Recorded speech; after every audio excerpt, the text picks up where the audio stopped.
I'm Keith Holland, the director for the feature film Heart of a Woman. The film is based on the inspirational biography of Tony Newman, entitled I Rise. Heart of a Woman tells the story of a transgender woman facing the challenges of bias and discrimination as she embarks on a journey to the discovery of her authentic self. Our research included a series of intimate interviews in which we spoke with courageous individuals who'd made the decision to live as their authentic self. They shared the challenges that they'd faced, how they overcame them, and the wisdom they'd learned from that experience. When I first felt I was gender nonconforming, I was probably as young as 4. There were a lot of times growing up where, as kids, I was playing with like other neighborhood kids, and I would always take on a female role, and those were some of the happiest times of my life. I knew that I was different and gender nonconforming from pretty much, I think, as soon as I was able to understand a sense of self, and also that everyone was a little different. I liked very typically girly things like My Little Ponies. I had girlfriends. I played with dolls, and I loved mermaids. And other people never hesitated to remind me, even from a young age, that those were not things that boys should be doing. I guess I spent a lot of my childhood dressed up like a girl, painting my nails, piercing my ears, and stuff like that. And I remember there was a time when I was like 5, and I was on a play date with a female friend who was also 5, and her mom changed us both, and she had a vagina and I had a penis, and it was this feeling of like, oh, she's different than I am, and it was heartbreaking. And so I started making a projection of the man I thought I was supposed to be throughout my whole life, and I got closer and closer to being this tough guy and things that I thought I was obligated to be, and I did achieve that. But the closer I got to that goal, the further away I got from that little girl, which I started out as, and I realized my new dream was to become what I was happiest as, and that was my original gender identity that I kind of allowed Western culture to say I couldn't do. I just remember telling myself, I was like, okay, this is my truth. This is what I have to do. I want to live my life as a woman. It got complicated, just bouts of depression and anxiety that were rooted in not being able to tell people who I was or how I was feeling. I was going on such a downward spiral just in life, with not feeling like I fit in so many ways, and not really dating hardly ever in my life because I was a girl, and people didn't see me that way. They saw me as a boy.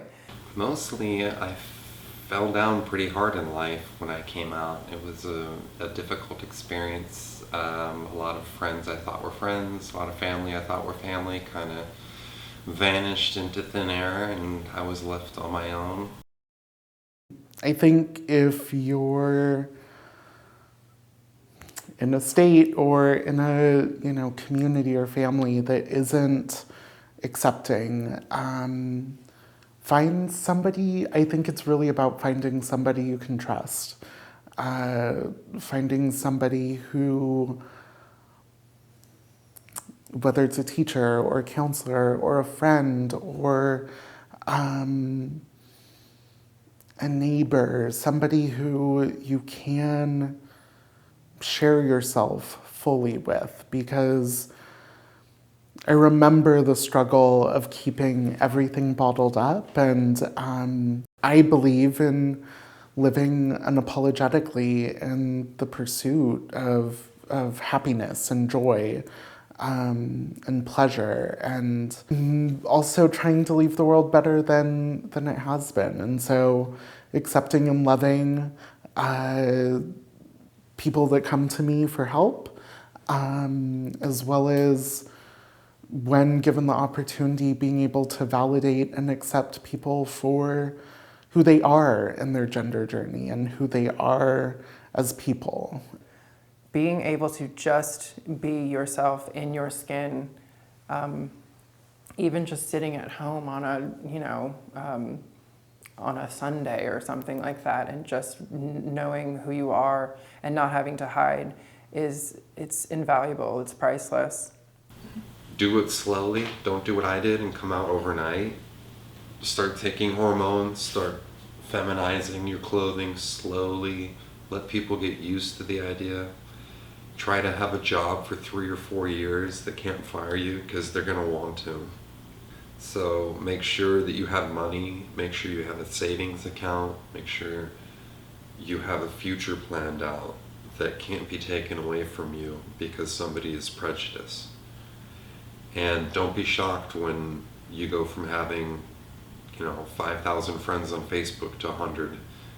But when you're left with those last few people, those are the real friends. So it's going to be a big weeding out the crap in your life, which, it will be to your detriment maybe at first, but I feel pretty free not living for other people's approval, not having acquaintances that are backstabbers or duplicitous towards me, and knowing my friends are my real friends.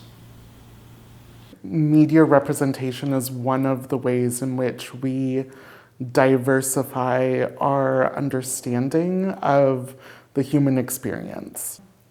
I think representation is extremely important. It was fundamental for me to be able to find myself and live authentically. We're kind of seeing this tipping point of a lot more representation than we've ever had, but we definitely could continue to grow in that aspect. I don't think it was till Caitlyn Jenner that I'd ever really heard the word transgender. I think if I had known what it was 10 years earlier, I would have come out sooner, but there wasn't a lot of language or exposure on the topic. We haven't had equal representation of trans stories or of trans lives in the media. And it's important because our human experience as trans people is so diverse and rich and beautiful. For anyone who's not in the transgender community, I hope that I can convey that I'm not threatening. I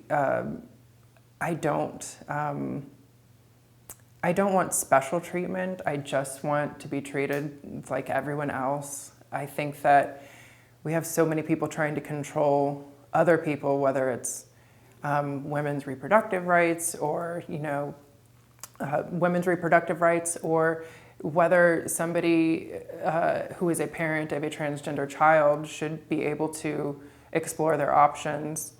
It really is not affecting anybody except the people who are in the situation. Don't look to other trans women, look to them as inspiration and all that, but I think standing your ground it's your ground, and there's not going to be another example. You can have idols and stuff like that, but I would steer away from idolizing other people too much and finding your own strength and your own inspiration, your own creativity to drive you. So I hope you've gained a little insight into the transgender experience, but the search for true identity is not unique to transgenders. It is common to most of us, a journey we all travel in one way or another.